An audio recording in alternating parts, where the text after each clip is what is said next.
God is one kinky motherfucker. Caroline Elliott, PhD, from the book Existential Kink. If you've seen some of my other videos, this is gonna be nothing like it. All filters are off. So if you're not somebody who wants to know the truth, who is not afraid of taking off the blindfold, then stay. I woke up this morning and I was pissed.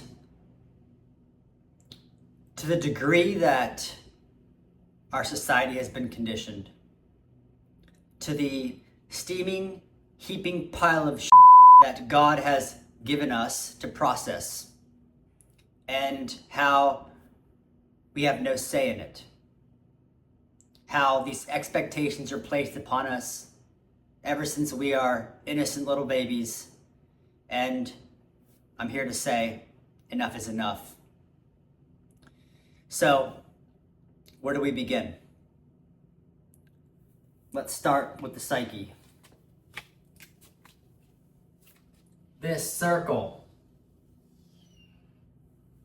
is your entire psyche. Everything. From the conscious to the unconscious. From the shadow to the ego, to the persona, the mask that we wear to please other people. Everything is in here. What we are aware of lies in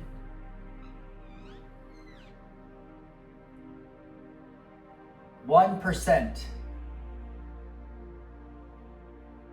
And this is conscious. Now you can say this is consciousness, but I don't want that to be misconstrued for awareness, because the Eastern society, the yogic society, equates consciousness with awareness. But awareness in that regard is awareness of everything, awareness of the conscious, awareness of the shadow, the ego, the persona. But in Jungian terms, consciousness means what you're aware of, right? My name, my job, this is what I like, what I don't like. The weather is nice today. I like dogs, I like cats. I like to listen to this kind of music. These are the people that I like, I don't like. This is conscious, right? 1%. That's who we think we are. But we're forgetting that 99%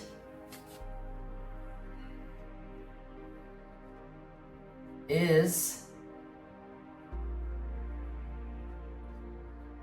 unconscious.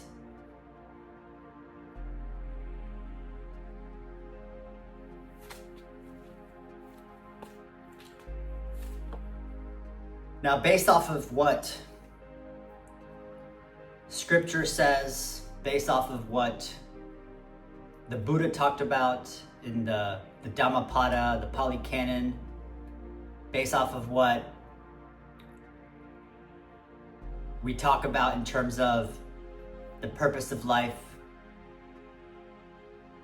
we're here in terms of also karma, the sanchita, the prarabdha, the agami karma that we're here containing and processing. Supposedly, we're here to process this. And in Jungian analysis, this is what the majority of the work is done to achieve. You have the therapist who's Jungian trained to act as an advocate for the unconscious, to cause these things to arise to the surface in the ego of the analysand, or the patient. And the reason I woke up pissed off this morning is because inside of this unconscious is a steaming pile of shit. In our entire psychic history of the suffering of mankind. So like I said, this is not for the faint of heart, but here we are. The unconscious. You have personal. You have the collective.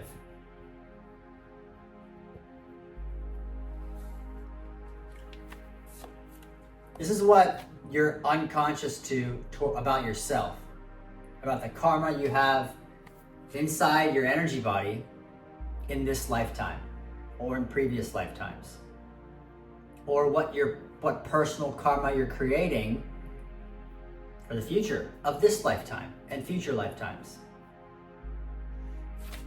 This is the entire suffering of our entire human race, ever since we ever existed. So we're talking rape, murder, poverty, incest, betrayal, abandonment, disease, death, natural disasters. Like I said, a steaming pile of And as this is happening,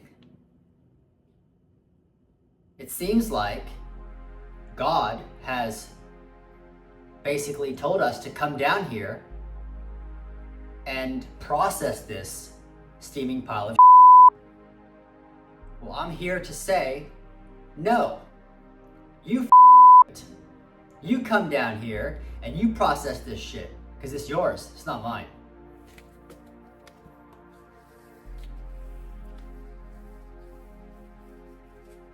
Not here to do the dirty work of thousands and thousands of years of generational suffering so I can become enlightened.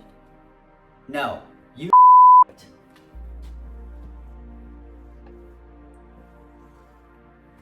No. Every time you say no with fire and with purpose, you retrieve energy back to your soul. The soul's crisis lies in saying yes when it is crying out no.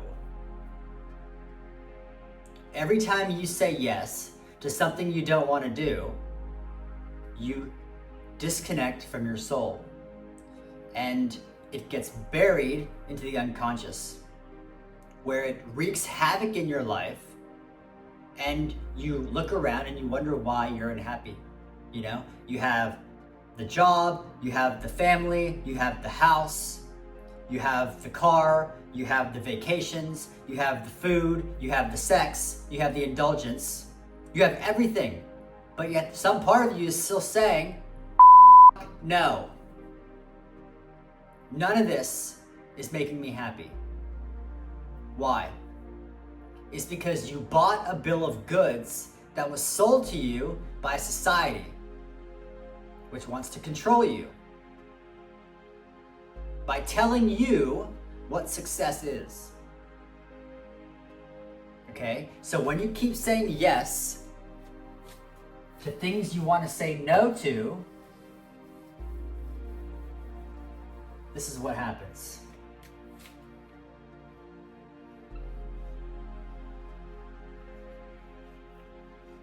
You create a mask, and you go through life pleasing everybody else, praying to God, oh, I'm a good person, oh, I'm loving, I'm kind, I'm caring, shower me with love and validation, tell me who I am. You create a mask. And the midlife crisis is this. This is what happens.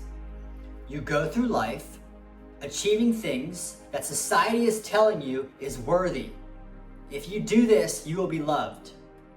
If you do this, you will be cherished and admired. You will receive validation, and then everything will be okay. But as you do this, your soul is crying out, no. But you can't hear it because the mind is so loud with all this conditioning, all these rules and expectations of who you ought to be.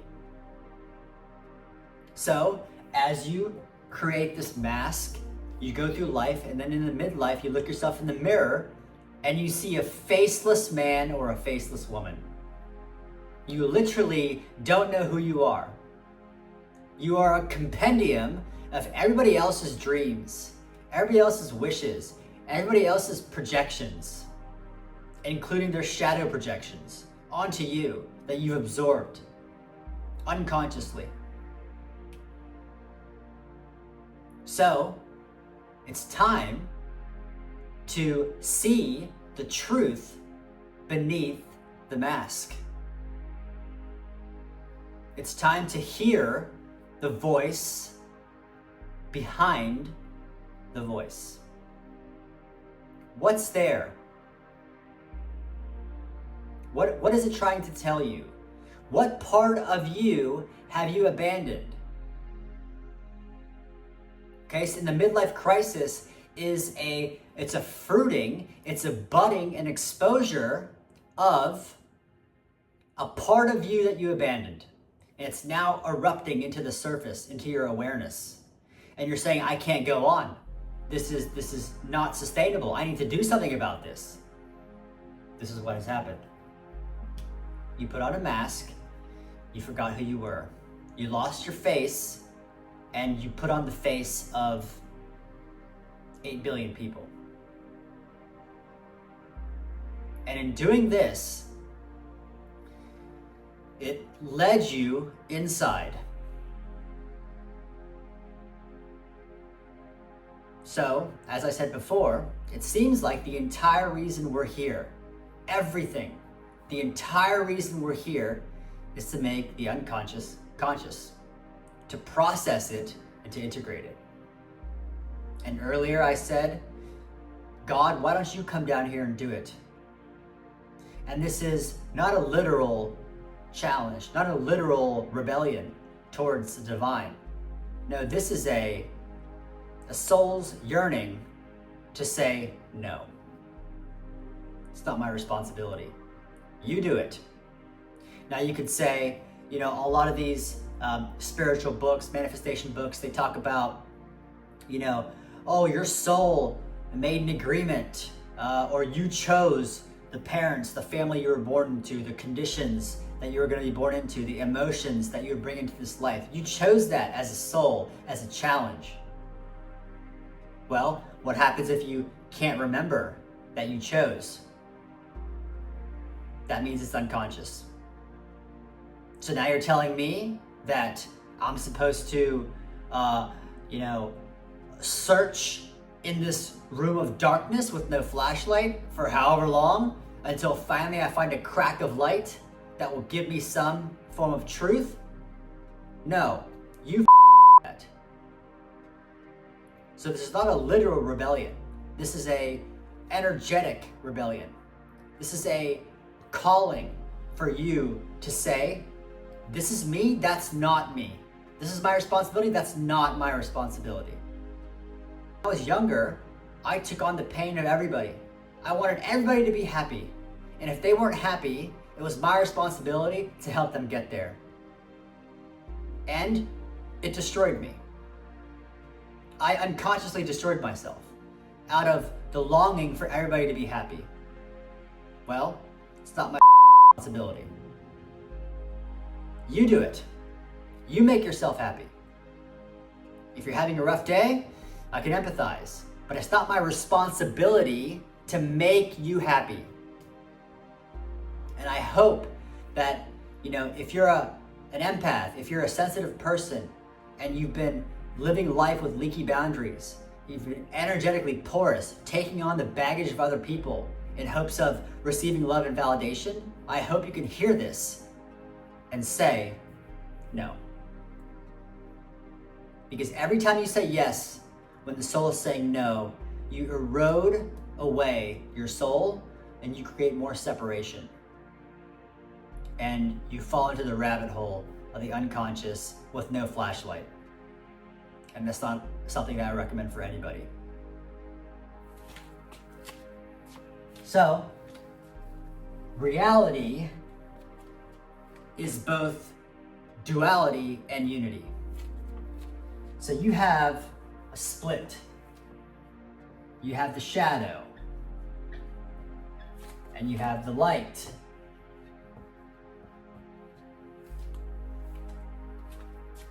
Without light, you can't create a shadow, right?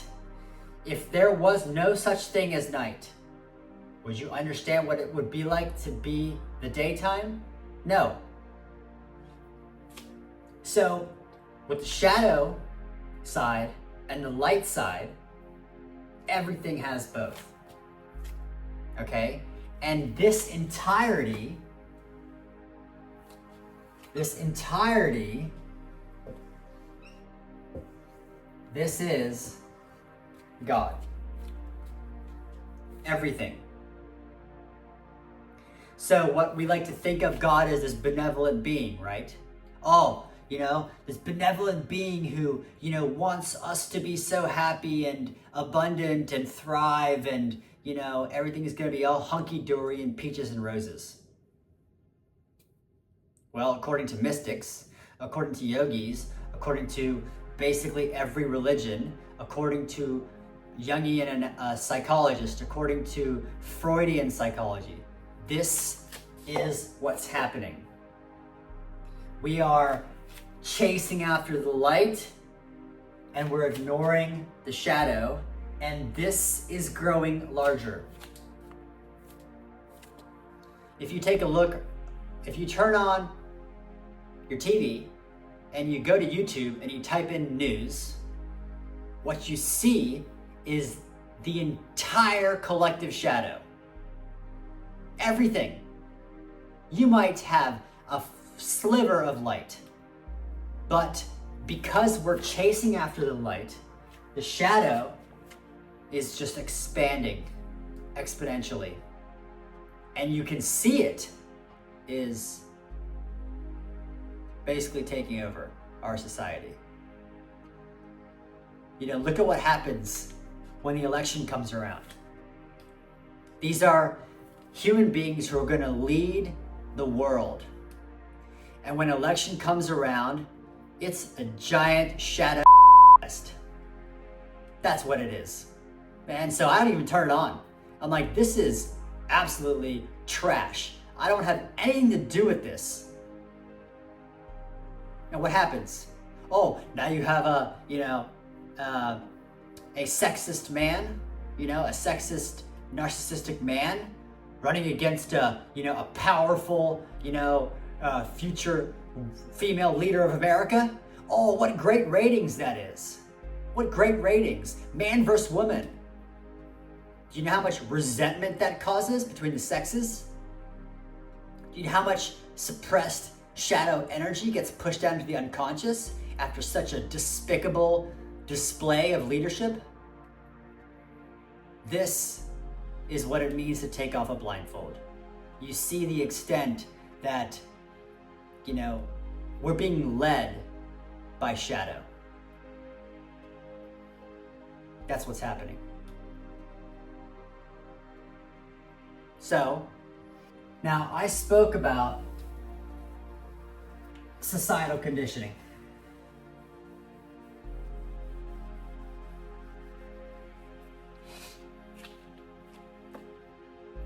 And I spoke about how society says this is good and this is bad.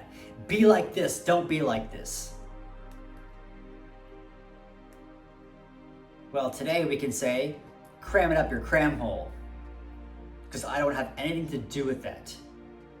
Let's take an example. Let's take extroverts.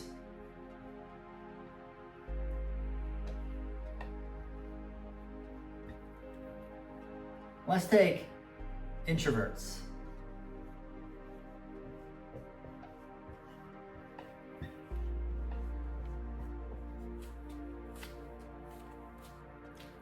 Society praises this one.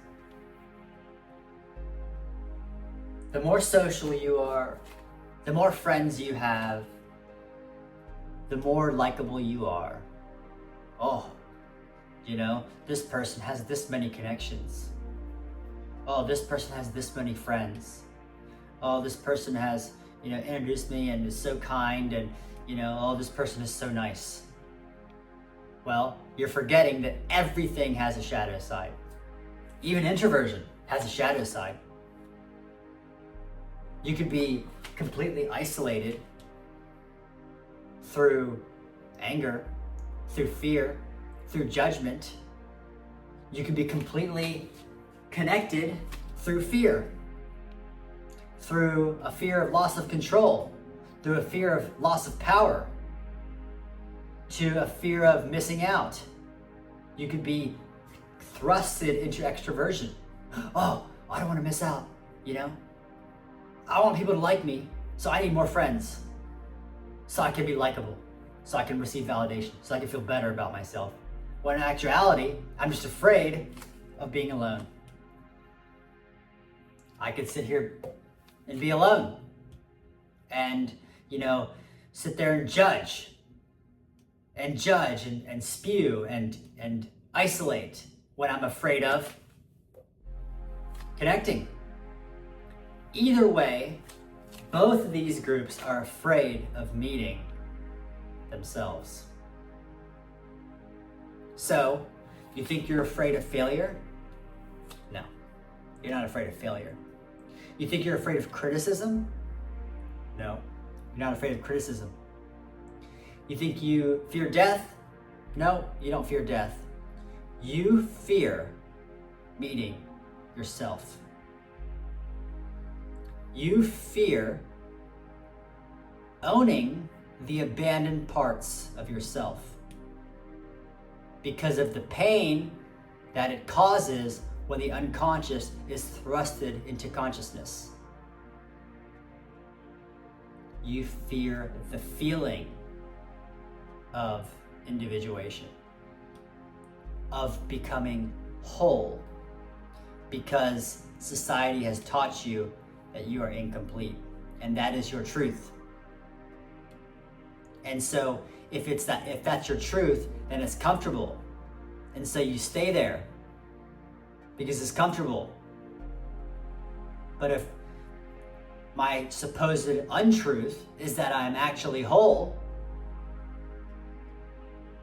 let me rephrase that. If the absolute truth is that I am actually whole and complete, and I'm coming from a place of being incomplete, then that's going to cause pain to realize. But it's paradoxical, isn't it? Why would it be painful to become more whole? It doesn't make sense, but it does. And I'm going to show you why. We talked about the psyche. We talked about the conscious, the unconscious. The way the mind operates is through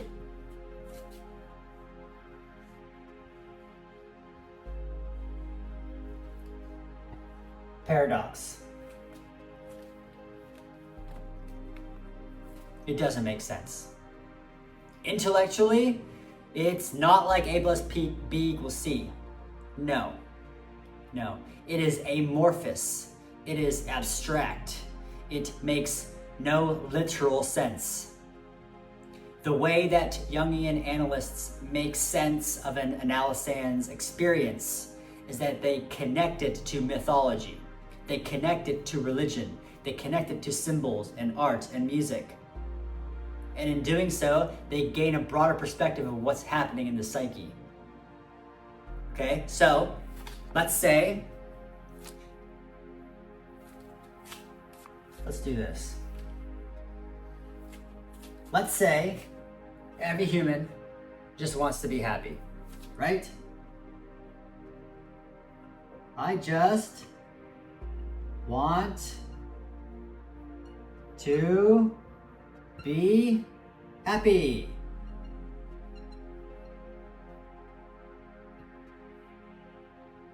Right? Sounds pretty basic. What if I were to tell you that you don't want to be happy? And that because of the fact that you don't want to be happy is why you're unhappy. The real truth is, I love being miserable.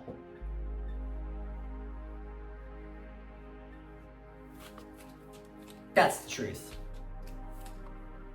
Can you see the paradox? This is the light. This is the shadow. You always yearn for the light. I just want to be happy. I just want to be happy. I just want to be happy. And you just run away from the shadow. That's bad. I don't want to feel that. But what's actually happening is because you're miserable, you're actually living out the shadow. You're fulfilling its prophecy because you're resisting it. And you're resisting it because you're painting some rosy picture that life is supposed to be peaches and roses, when there's a whole other side to this. Now, this can sound very unnerving, which is why at the beginning of the video I said, this is not for the faint of heart. If you're willing to take off the blindfold, you will feel pain. Okay, it's going to come up. But as that happens, part of you says, I can handle this. I'm still here. I'm still here.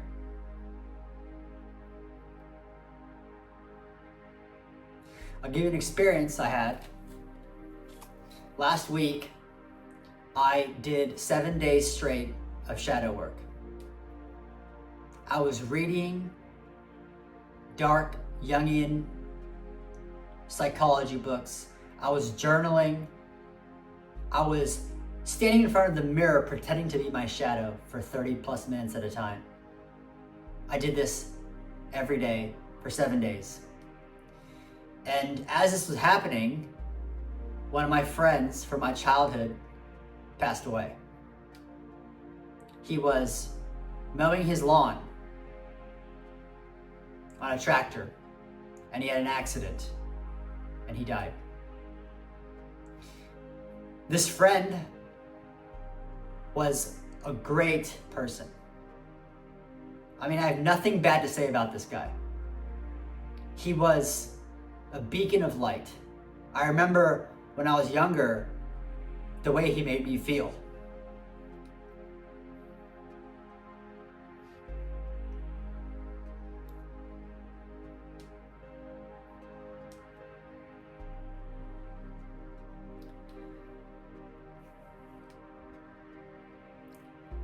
I always felt cared about.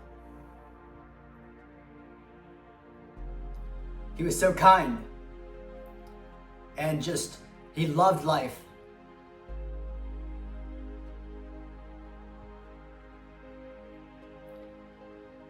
And I had so many memories of him. And we had lost touch. I hadn't spoken to him in years.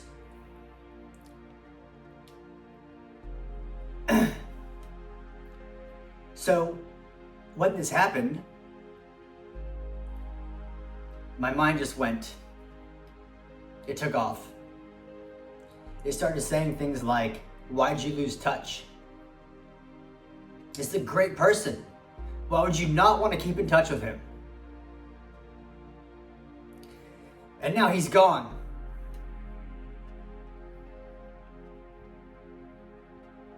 And you can't tell him the impact he had on your life because he's gone.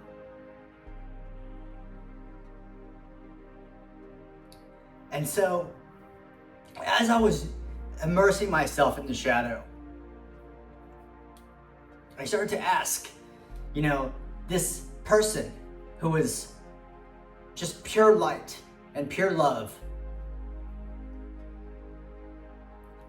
He had a beautiful wife, successful wife. He had 3 kids. Why his life would end like that? What did he do to deserve that? And the unpleasant truth lies in the paradox. Things always can't be peachy and rosy. And if you go through life chasing after happiness, you're creating a shadow bomb that will go off in the future. Now, I'm not telling you you can't be happy. Enjoy the moment. Celebrate when you can.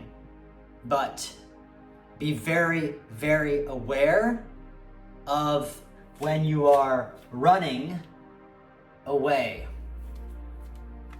from the truth that is God is both light and dark.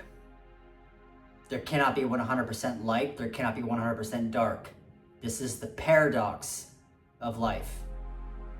And in future videos, we're gonna turn this side into something beautiful. Now, if we ignore the shadow, it grows larger, then it gets suppressed and it explodes at some point in the future in the form of a midlife crisis or relationship dissolution or, thoughts of suicide and, worse, okay? So the point is not to act this out, in public. I'm not telling you, to go up to somebody who, looks like you don't like them and tell them to that's not the point of this. The point is that this is energy, okay? And we turn it into a ritual. So what this means is energetically, you do something with your intention, with your being that pays tribute to this other side. I want to give you an example. One thing you can do is to create what's called a reverse affirmation. Okay? So, what you do is, I already kind of touched on this earlier, but I put down, I want to be happy.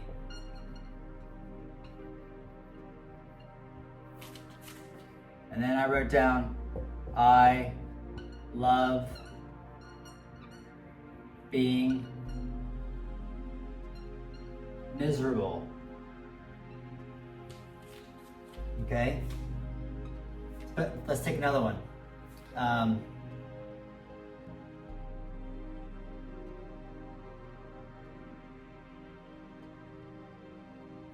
Now this is going to sound a bit strange, but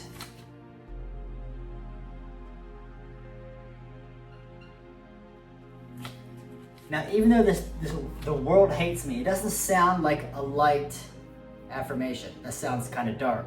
But the purpose of the world hates me is to project, right? We take the pain inside and say, the world hates me. It's not my responsibility. I don't have to do anything about that because they hate me.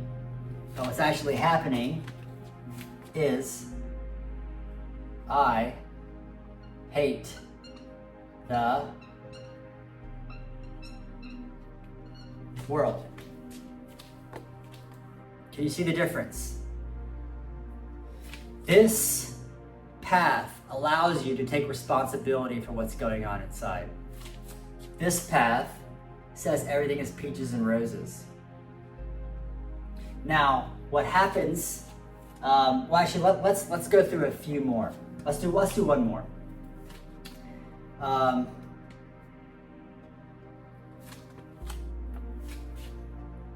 I am not good enough. Sad face. I love being rejected.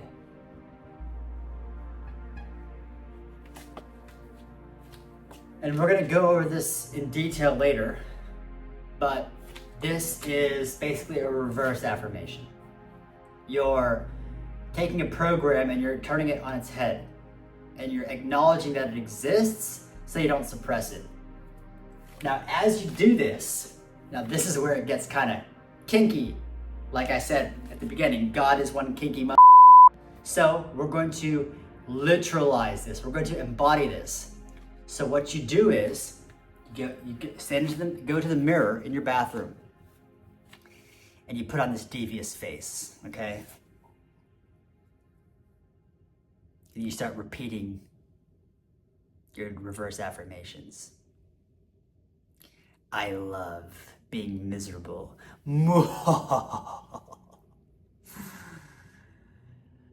I hate the world and pretend like the world hates me so I can stay mad and angry and not change myself at all. I love being rejected, but secretly pout that I'm not good enough so I can make people feel sorry for me. Sounds and looks and feels kind of ridiculous, because quite literally it is. But just doing that, I start to feel a bit of catharsis, like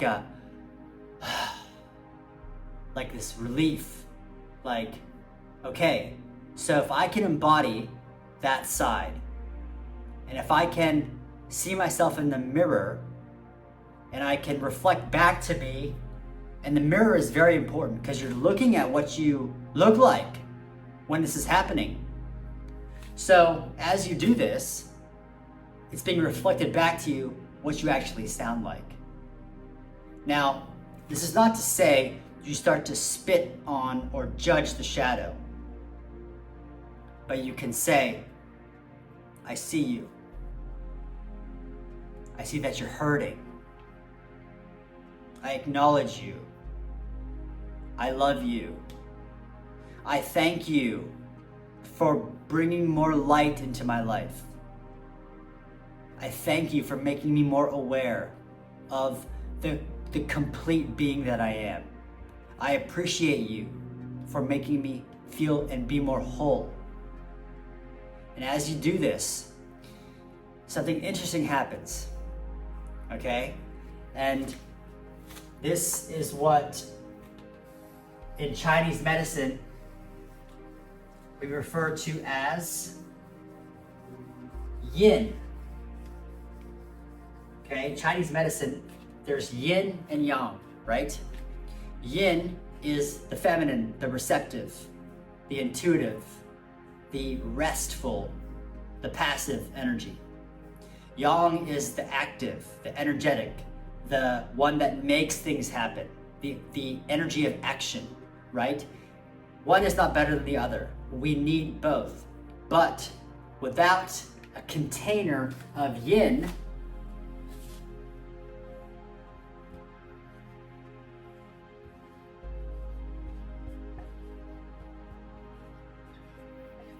we cannot hold the energy of the shadow.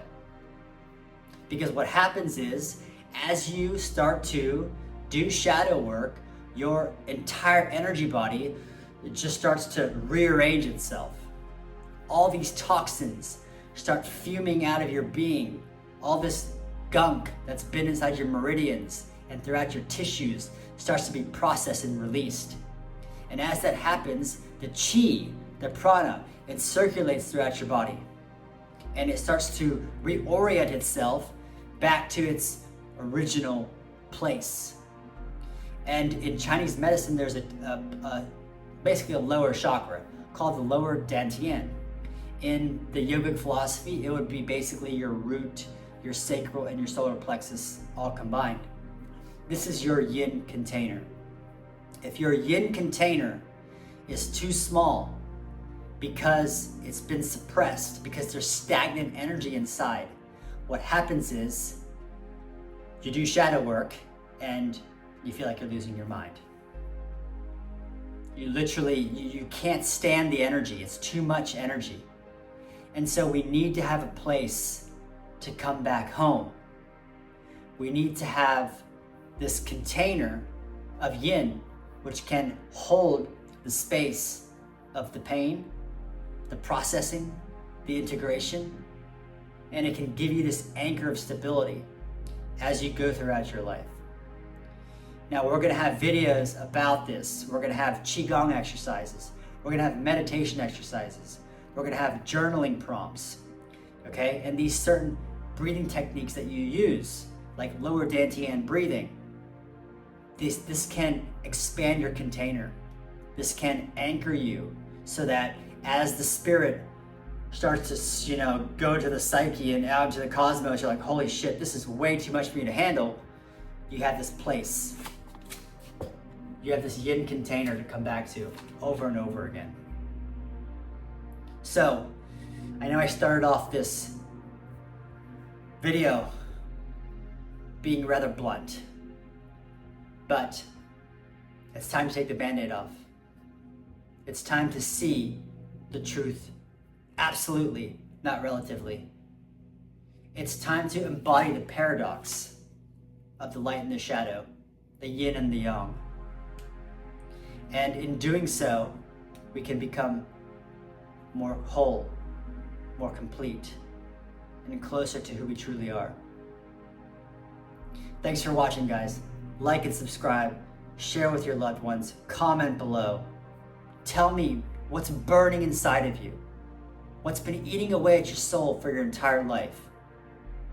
The days of staying quiet are over. You know what happens when you stay quiet. You bury the shadow, and it comes out to haunt you later on in your life. Let's take the skeletons out of the closet. Let's create a safe container, a safe space, an egregore to share, to grow, and to love. I'll see you guys in the next video. Peace.